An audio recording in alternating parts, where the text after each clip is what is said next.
이야기라 새삼 이 이해를 위해서 설명할 필요가 없을 만큼 너무나 유명하죠. 장자의 명분을 판에서 그 장자의 명분을 기어코 사들이고 있는 야곱. 이 에서와 야곱은 우리가 아는 것처럼 쌍둥이입니다. 쌍둥이인데 매우 특별한 쌍둥이입니다. 하나님께서 태중에 리브가 어머니 뱃속에서 나오기도 이전에 둘이서 다투게 되어질 때 하나님이 그 쌍둥이의 출생이 각각에게 어떤 인생이 주어질 것인가에 대해서 예언적인 말씀을 주시고 예정의 역사를 이루어 가시는 그런 쌍둥이였습니다. 과연 하나님 말씀대로 내가 에서는 미워하고 야곱은 사랑하였다. 이 작은 자가 큰 자를 붙잡을 것이라. 이런 의미에서 나왔던 그 하나님의 예정적 선택이라는 아주 중요하고 심대한 영적 의미를 갖고 하나님이 그 계시 사건을 지금 여기서 보이시는 것입니다. 그래서 에서가 출생하고 야곱이 그들이 태어나서 어떤 말이나 행위를 행하기 이전에 같은 어머니 안에서 또 그 뱃속에 있을 때 이미 하나님의 예정적 선택이 이루어지는 이 놀라운 일들이 그들의 인생 속에서 어떻게 하나님의 선택적 은혜들이 드러나고 있는가를 보여주는 그런 본문입니다. 이 본문은 얼핏 생각하면 단순한 우리가 이제 그 하나의 촌극처럼 보여주는 너무나 유명해서 그래서 가볍게 넘어갈 것 같지만 사실은 이 본문이 가르쳐주고 있는 영적이며 신학적인 이해를 깊이 깨달아 마음으로 받는 것은 그 예사롭지가 않습니다. 그거는 정말 하나님에 대한 전적인 믿음이 있어야 이것을 받을 수가 있습니다. 우선 내용을 살펴보죠. 에서는 사냥을 좋아했습니다. 아주 활달하고 혹이 있는 사람이었고 그리고 늘 들에 나가서 열심히 동물 잡는 걸 좋아했던 그런 사람입니다. 호방한 성격이라고 볼 수 있을지 모르겠어요. 아주 씩씩한 사람이었을 것입니다. 털도 많은 사람이고 그랬습니다. 근데 반면에 야곱은 전혀 그렇지 못해서 이 장막에 거하기를 좋아하는 사람이었습니다. 근데 이 장막에 거하기를 좋아하는 사람은 그게 이제 게으른 사람, 나태한 사람, 이렇게 낙인이 찍힐 만큼 굼뜬 사람이에요. 그래서 이제 실제로 장막에 앉아있기를 좋아하는 자라는 뜻의 단어를 끌어내서 게으른 자라는 말로 쓰기도 했었던 그런 사람입니다. 그러니까 장막에 늘 있길 좋아하고 종용한 사람이라 했으니까 차분하고 이게 이렇게 떠버리거나 매우 운동량이 많은 그런 사람은 아니었습니다. 아버지 이삭이 쌍둥이인데 너무 다른 성격의 두 사람을 보는 거죠. 이거 내 자식이긴 하지만 이 쌍둥이인데 어찌 이렇게 서로 다른가 이렇게 생각할 거 아니겠습니까? 그런데 이삭이 누굴 더 좋아해요? 에서를 더 좋아합니다. 에서를 더 좋아해요.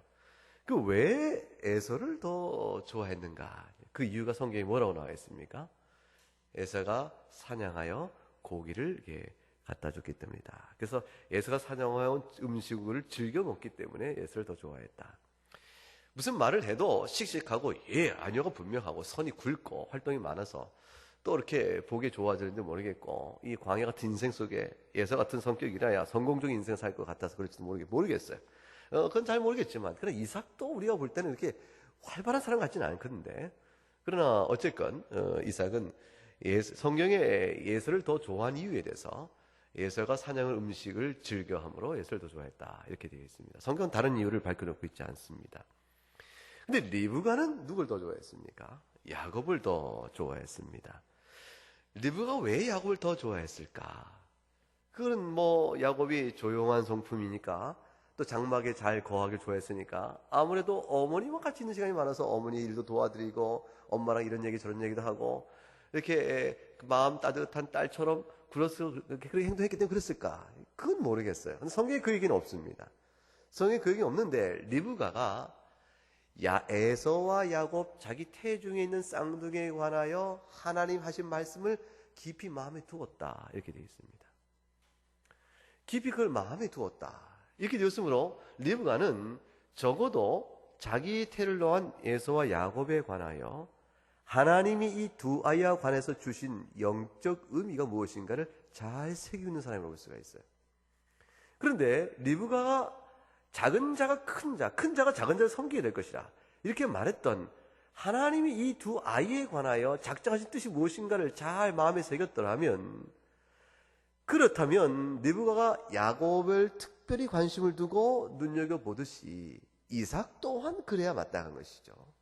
이삭 또한 그 하나님 주신 의미가 분명하니까 그게 마땅한데, 이삭이 에서를 더 좋아하고, 그리고 그가 해온 그 이유가 그가 사냥해 온 그 음식을 즐겼기 때문이라고 말하는 그 표현은 성경 그걸 통해서 우리에게 뭘 말하고 싶어 하겠습니까? 이삭과 리브가의 영적 상태에 대해서 어떤 걸 말씀해 줄 것 같아요? 리브가는 하나님 앞에서 그의 말씀의 뜻들을 잘 새기고 그 하나님의 교훈대로 상황을 살피나, 에서는 먹는 것을 취해서, 그래서 하나님 하신 말씀과 의미도 분별치 못하고 그저 그냥 이삭은 에서를 그냥 덥석 좋아했다. 그러니까 리브가와 이삭 가운데 누가 영적으로 더 살아있고 깨어있고 선명하고 분명합니까? 이삭하고 리브가 중에서 리브가죠. 아내가 서야 집안이 깨어있다. 이게 이런 건지. 아무튼 그래서 이삭은 영적으로 훨씬 어두운 상태입니다.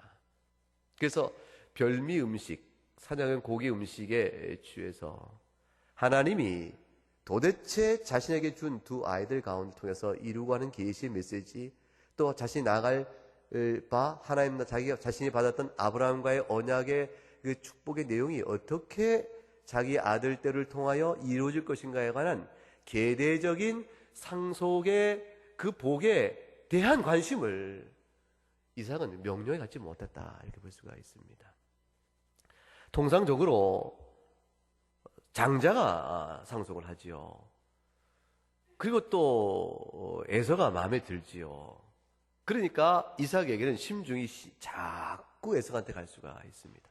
하나님께서는 이미 두 아이가 태중에 나오기도 이전에 하나님의 복이 누구에게 통하여 계대적인 상속이 이루어질 것인가에 대한 분명한 뜻을 보이셨는데, 에서는 먹을 것이 더 눈에 앞선즉 리브가와는 달리 영적으로 그렇게 투명하지 못했다는 사실을 알 수가 있습니다.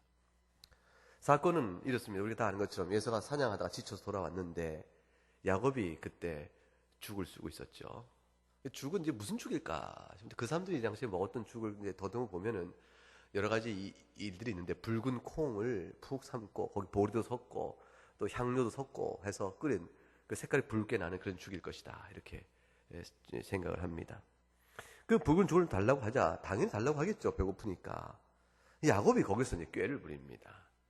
에서의 성질을 평소에 잘 관찰 알고 있던 야곱은 호시탐탐 기회를 노리다가 결국 에서의 가장 취약한 그때를 그대로 파고들어서 내가 죽을 줄 터이니 네가 나에게 장자꼴을 팔아야겠다 하고 조건을 붙입니다.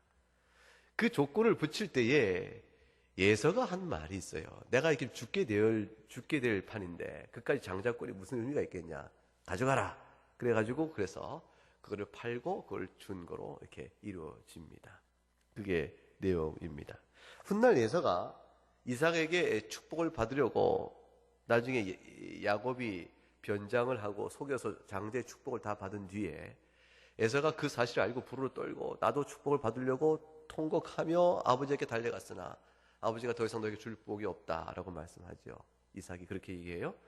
그렇게 될 때 이때 예상한 말이 야곱이 나를 속여서 장자의 명분을 뺏었다, 이렇게 얘기합니다. 그러니까 자기는 속았다라는 느낌을 갖는 거예요. 속았다는 느낌을 가질 정도로 야곱은 기회를 잘 포착하고 꾀를 쓴 것이고, 그만큼 예서는 자기 약점과 기회를 다 노출되어 버려서 결국 당한 사람 꼴이 되어진 것이죠. 문제는 야곱이 꾀를 써서 그렇게 장자권을 팥죽으로 샀다 할지라도 그렇다고 장자권이 넘어가냐는 것입니다. 이 장자권이라는 것이 자기들끼리 서로 주고받고 사고 판다고 해서 넘어가는 겁니까, 이게? 그게 넘어가는 거냐는 것이죠. 사실 그 장자권은 그렇게 팥죽 한 걸 사고 팔고 팔 수 있는 그런 것인가? 근데 그런 건 아니거든요. 그런 건 아닌데 성경은 도대체 이 같은 사건을 통해서 우리에게 무엇을 말하는가? 그것이죠. 장자권을 사람이 서로 팥죽 주고 사고 판다고 해서 그게 팔 수 있는 것이 아닙니다. 이 장자권의 이것은 오직 하나님 뜻에 따라 주어지는 것이기 때문에 그래요. 하나님 나라의 아브라함 언약의 축복을 이어가는 이 장자의 축복의 이 계승은 하나님 따라 주어지는 은혜일 뿐이지 사람이 팥죽을 주고 살 수 있는 것이 아닙니다. 그럼에도 불구하고 오늘 본문에서 굉장히 중요한 일로 취급되어집니다. 에서가 망령되어져서 장자권을 팔았다 이렇게 됩니다. 이 장자권을 판 예서를 망령되다, 헛하는 사람이라 이렇게 성경이 얘기하고 있을 만큼 실제 주고 사고 판 것이 이루어진 것처럼 이것을 얘기합니다. 근데 사실 가만히 생각해 보게 되면 이 죽을 주고 사고 판다는 인간의 거래 같은 식으로 장자 결코 넘어갈 수 없는데, 그럼에도 불구하고 에서가 망령되어져서 장자권을 팔았다라는 그 에서의 미련함과 그 영적 어두움을 이렇게 성경에서 심히 책망하는 까닭은 도대체 무엇일까? 실제 죽고 팔 수 있는 것이 아님에도 불구하고 여기가 중요한 이야기가 있습니다. 그것은 우선 첫째, 이 야곱과 에서를 가만히 보면 우리 두 가지를 알죠. 하나는 에서는 도무지 장자권이 갖고 있는 축복의 의미가 무엇인가에 대해서 깊이 생각해보지 않은 사람은 사실 알 수가 있어요. 오늘 성경 본문에 보게 되면 이 34절 맨 끝절에 자기가 떡과 팥죽을 에서에게 주매 야곱이 에서가 먹으며 마시고 일어나 갔으니, 그 다음에 뭐라 되어 있어요? 이 모든 행동에 대한 설명을 에서가 장자의 명분을 가볍게 여김이었더라. 성경은 오늘 그것을 말하는 겁니다. 오늘 본문에서 예서라는 사람의 그 사람이 어떤 사람인가, 하나님과의 관계 속에 예서는 어떤 사람인가, 그걸 말해줘요. 장자의 명분을 가벼이 여긴 사람이라. 그것이 말하고 있는 뜻한 말은 뭘까요? 아브라함의 언약의 축복의 내용에 대해서 심각하게 생각한 사람이 아니요, 그 아브라함 언약의 축복의 내용이 얼마나 소중한 것을 분명히 알지 못했고 그걸 가벼이 여긴 사람이 영적인 사람이 아니라는 것이에요. 근본적에서는 영적인 사람이 아니었던 것이죠. 한 인생을 살아가면서 하나님을 생각하고 그 하나님을 예배하는 기쁨을 생각하고 하나님 주시는 복이 무엇인가 생각하며 살아가는 기본적인 영적 관점, 하나님 앞에서 인생을 살아가는 사람이 아니었다는 사실 말해줘요. 예서는 그 마음에 하나님이 없었다. 하나님을 생각하고 예배했다면 자기 아버지 이삭, 그 할아버지 아브라함을 통해 주셨던 모든 가족의 내력을 아는 것이요, 그 복 주심의 내용을 다 알고 이해할 법한데, 그가 가족이 모여 예배 드릴 때는 형식도 참여했겠지만 도무지 한 그릇 한 그릇 흘렸으니 영적 감각 없는 자로 몸만, 껍데기만 할례받은 자로 있었을 뿐, 껍데기만 할례받은 자였을 뿐, 할례를 베풀었던 하나님의 언약의 축복의 내용이 뭔가 전혀 깨달음이 없었던 그런 사람이었다는 걸 말하는 것이죠. 반면에 야곱은 어떤 사람으로 드러납니까? 야곱은 꾀가 많은 사람입니다. 그러니까 성격적으로 보게 되면 그렇게 본받을 만한 좋은 성품의 사람으로 이렇게 성경은 일단 드러나 있지는 않은 거예요. 그럼에도 불구하고 야곱의 성격이 두는 특징은 야곱의 성격이 꾀가 많고 간교하고 그래서 우리가 본받을 만한 사람이 아니라는 이런 도덕적 측면에서의 야곱의 약점을 성경은 말하고자 하는 것이 아닙니다. 성경은 그런 부분을 크게 강조를 안 합니다. 그냥 흘러가면서 야곱에 대한 강한 표현은 뭐냐면 얼마나 하나님 나라 장자권에는 열망이 강했는가를 그대로 설명해줘요. 이 야곱은 이삭의 집안에 아브라함의 모든 그 가솔에 있는 사람들이 다 나그네까지라도 아브라함 집에 머물면 할례를 받게 한 것처럼, 그 종까지 할례를 받게 한 것처럼 이삭 또한 그러했는데 그 할례의 의미가 뭔지 알았다는 것이에요. 하나님의 언약의 복성으로서의 속함이 무엇인지를 깊이 영적 깨닫고, 그럼으로 인해서 아브라함과 이삭과 이어지는 그 하나님의 놀라운 복의 계승자가 되기를 원하는 강렬한 열망이 있었던 것이죠. 그 열망이 얼마나 강렬했는지, 얼마나 깊고, 어떤 수단과 방법, 이 세상에 할 수 있는 것은 무엇을 다해서 내가 그걸 갖고 싶다 라는 열망으로 갖고 있었던 것이에요. 결국 성경은 야곱의 꾀에 대해서 부정적인 측면을 지적하기보다가 오늘 본문에 드러난 것은 야곱이 하나님을 향해 갖고 있는 열망을 설명합니다. 그게 두 개의 대조가 되고 있는 거죠. 쌍둥이인데 성격이 너무 다른데, 근데 육적인 측면에서 성격이 다른 것을 넘어서서 영적 관점에서 그 둘은 너무나 달랐다. 그것이 드러납니다. 쌍둥이인데 다른 거예요. 같은 어머니, 하나는 믿음의 가정, 하나는 믿지 않는 가정에 태어나서 둘이 달랐다는 것도 아니고 둘 다 똑같은 아버지요, 똑같은 어머니요, 똑같은 아브라함 할아버지를 두고 똑같은 언약의 상속을 받고 있는 그 가문에서 태어난 똑같은 사람, 쌍둥이가 하나는 영적으로 관점에서 너무나 큰 대조를 보였다. 그것이 오늘 본문의 내용입니다. 이 내용을 통해서 우리가 받는 교훈이 도대체 무엇일까? 조금 어렵게 들어가면 하나는 신학적 관점이 있습니다. 우리는 에서는 하나님께 버림받은 자요, 야곱은 택함 받은 자임을 우리가 압니다. 우리는 이미 그 사실을 앞에 본문을 통해서 알고 있고 또 로마서를 통해서 이미 알고 있는 바입니다. 이미 알고 있는 우리는 하나님의 관점에서 이미 쌍둥이지만 그들이 무엇을 하기 이전에 하나님의 주권적 선택이 이미 작용되고 있음을 알고 있습니다. 에서는 하나님의 주권 선택에 의해서 버림받은 자요, 야곱은 하나님의 주권 선택에 의해서 선택을 받은 자입니다.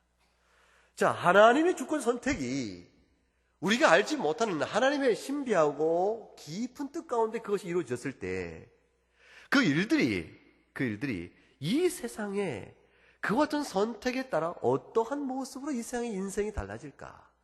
그래서 오늘 성경은 보여주는 중요한 대목이 있는 거죠. 하나님의 예정은 하나님이 예정하셨기 때문에 이 땅에 살아가는 두 사람이 있다 쳐봐요. 야곱과 에서입니다. 그러면 야곱은 선택을 받고 에서는 그렇지 못했기 때문에 이 생 살아갈 때 야곱이 에서 같고 에서가 야곱 같아 할지라도 야곱이 선택받는다, 그렇게 얘기를 하는 것이 아닙니다. 그것이 아니라는 걸 말해주는 거예요. 뒤로 얘기하면 무슨 말씀이냐면, 야곱이 에서 같아서 야곱은 늘 하나님의 선택을 받았지만 야곱이 거꾸로 들에 나가서 사냥을 좋아하고 그래서 이렇게 하기 좋아하는데 도무지 영적 관심이 없어요. 하나님의 언약 안에 들어와 있는 할례의 의미와 아브라함의 언약의 축복에 대해서 아무리 가르치고 어머니가 젖을 먹으며 가르쳐가며 또 가르쳐나가고 해도 신앙의 교육에도 불구하고 도무지 야곱은 관심이 없어요.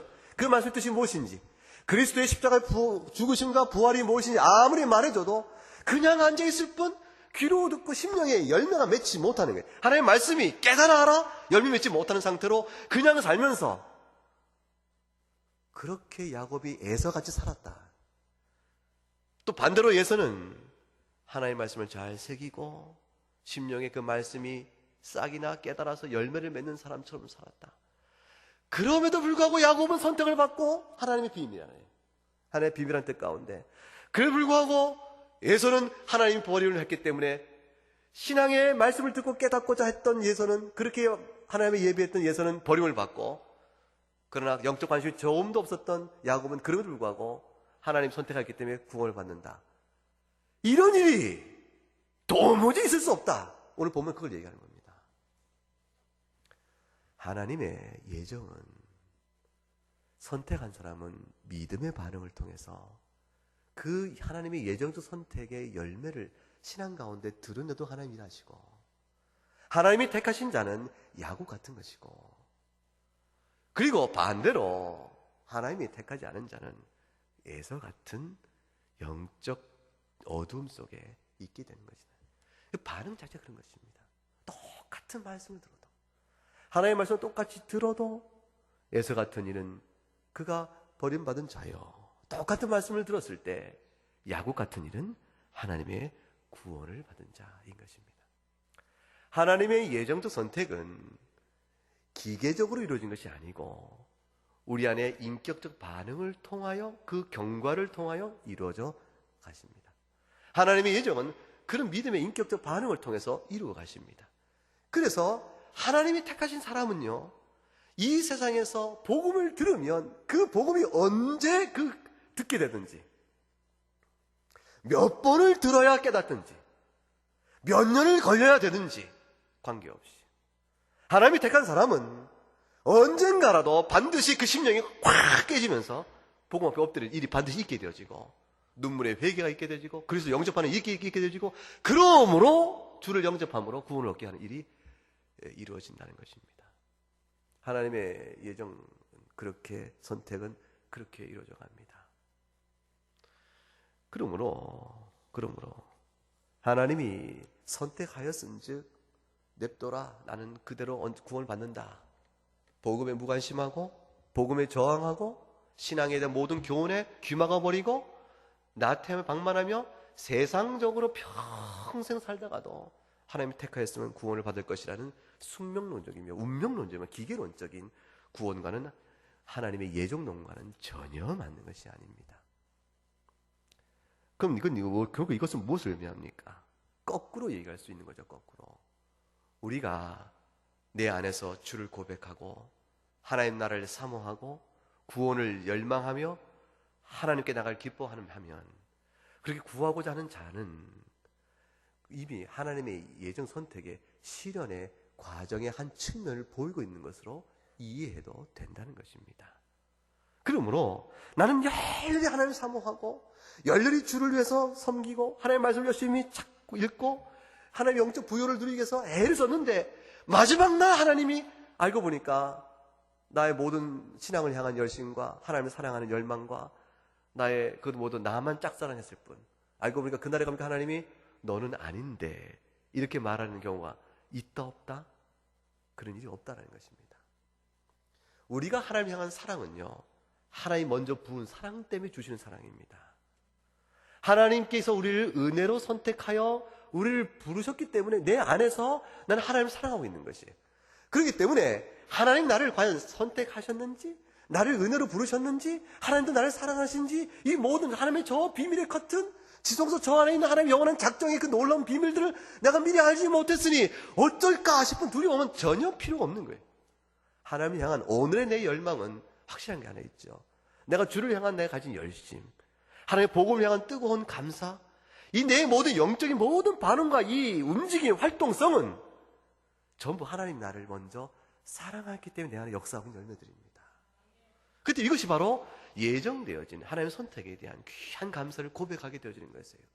나는 나로 말미암은 것이 아니요 주께로부터 말미암은 것이라. 옆에 사람이 툭 칩니다. 이 사람아, 자네가 교회 나왔고 자네가 하나님의 말씀 듣고 열심히 들었고 자네가 성경 읽기 열심히 했고 자네가 주의 말씀 교회 순종하게 자네가 다 한 일인데 왜 주께로부터 왔다고 말하는가?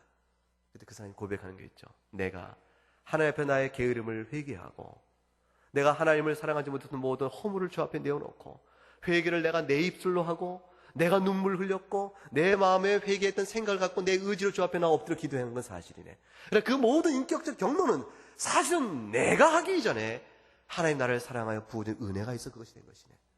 이걸 바라보는 거죠. 결국 야곱을 야곱되게 하시니까 하나님이십니다. 그러니까 우리에게는 중요한 사실을 말해줍니다. 하나님이 택한 사람은 에서와 같지 않다. 하나님이 택한 사람은 야곱과 같아서 하나님 나라를 깊이 사모하고 열망한다. 그것을 오늘 말씀에 보여줍니다. 왜 그럴까요?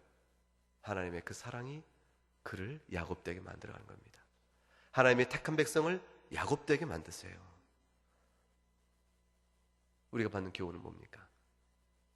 에서는 장자권을 교히 여겼다. 성도는 하나님 나라의 백성됨, 구원받음을 결코 가볍게 여기지 못하죠. 그걸 가벼이 여기고서야 성도를 할 수가 없죠. 그러나 우리가 예서로부터 우리는 하나님 나라의 구원을 너무 사모하는, 그리스도 안에서 그리스도와 연합되어져 누리는 영생에 대한 축복을 너무나 사모하는 사람들이니까 우리는 그런 면에서는 예서와 같은 사람이 결코 아닙니다. 절대로 그런 사람들은 아닙니다. 그러나 우리에게 주고 있는 교훈을 예서에 빗대어서 한번 생각해 본다면 어떤 교훈이 가능하겠습니까? 우리가 세상적이며 육신의 정욕에 마음을 빼앗겨 버려서 하나님 주시는 영적인 복과 그 희락들을 놓쳐버린다면, 그 부유함을 충만하게 맛보지 못한다면 이것이 성도로서 하나님의 택한 받은 자로서의 하나님이 그들을 향한 사랑에 대한 반응이요, 그 하나님의 사랑을 받아 누리는 우리의 마땅한 인격적인 순종이요 태도라 볼 수 있겠는가? 이 부분에서 분명한 우리의 반성이 필요한 것이죠. 여러분, 성도가 정말로 하나님의 은혜를 사모하고 영적인 기쁨을 사모하는데도 영적 기쁨을 못 누릴 수 있을까요? 여러분 어떻게 생각하세요? 내가 하나님의 사랑을 알고 싶어요. 하나님 내 마음에 성령 충만한 기쁨이 넘치고 싶어요. 하나님 저는 하나님 말씀을 읽을 때마다 감격이 있고 싶고 소위 말한 대로 첫사랑을 회복하고 싶어요. 이런 식의 표현들. 첫사랑은 아주 작은 사랑이고 사실은. 첫사랑은 죄인 되었을 때에 구워 하나님의 자녀가 됐다는 감격의 사랑, 그 변화의 순간은 크지만 깨달음의 폭으로 보면 아주 작은 분량과 지나지 않아요. 하나님의 사랑을 아는 부분이 얼마나 커요. 첫사랑에서. 처음 예수 믿을 때에 예수 사랑에 대한 지식의 규모가 얼마나 큽니까? 조금밖에 안 되죠. 사도 바울이 날마다 너희가 예수 그리스도를 아는 그 지식이 날마다 커기를 원하잖아요. 크기와 높이와 넓이와 규모가 자꾸 커기를 원하잖아요. 그게 원하는 것은 계속 커져가는 사랑이니까 사랑의 이해가 더 넓어지죠. 근데도 첫사랑을 자꾸 그리워합니다. 자, 그런데 한번 정확히 한번 얘기를 해보자고요.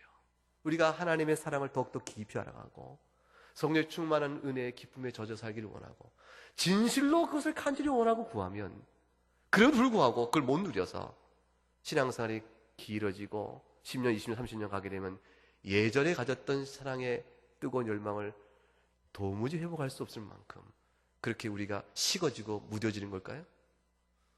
그래서 그럴까요? 정말로 그럴까요?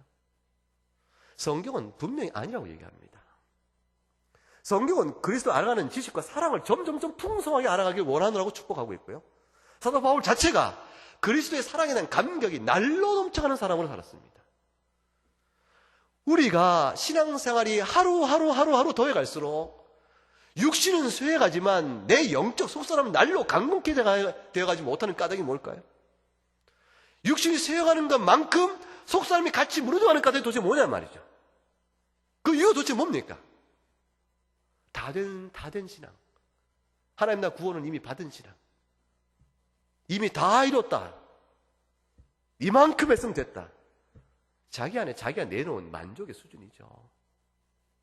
하나님 나라의 열망과 기쁨에 대한 깊은 사모는 그 맛의 단맛을 계속 알아가기를 이제 더 이상 그쳐버리는 어떻게 그럴 수 있을 것인지. 신앙에 침체가 있고 기복이 있을 수 있습니다. 그리고 간단없이 끊임없이 이루어져가는 영적 부요의 상승이 우리 안에 충만될 수 있기를 참으로 바랍니다. 구하면 주십니다. 두들기면 열리게 되어 있습니다. 찾으면 찾을 거라고 하셨어요. 무엇을 찾고 무엇을 두드리고 무엇을 구하기에 왜 그 주신 약속의 말씀에 영적 부유와 은택과 그 행복을 누리지 못할까요?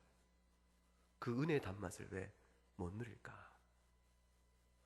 예수는 오늘 우리와 하여금 그날에 받을 칭찬, 주님 배울 그날의 내 모습을 생각할 때 그 기쁜 그것 때문에 누구든지 주를 배울 그날을 생각하며 오늘 자신을 거룩히 여겨가고 정결히 여겨가고 하루의 수고를 다해가는 그런 성도의 깊은 삶이 이어지기를 계속 권면하고 또 하나님의 것을 원하십니다.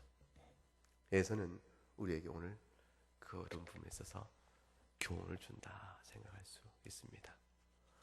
하나님의 누려진 이 영적 복들을 우리가 혹시 팥죽에 팔듯이 마음 뺏겨 팔아버리는 부분이 있어서 그것이 어느덧 내 마음에 가득 차버려서 그것이 무엇이든지 스스로 아시죠. 우리가 스스로 알 수 있습니다.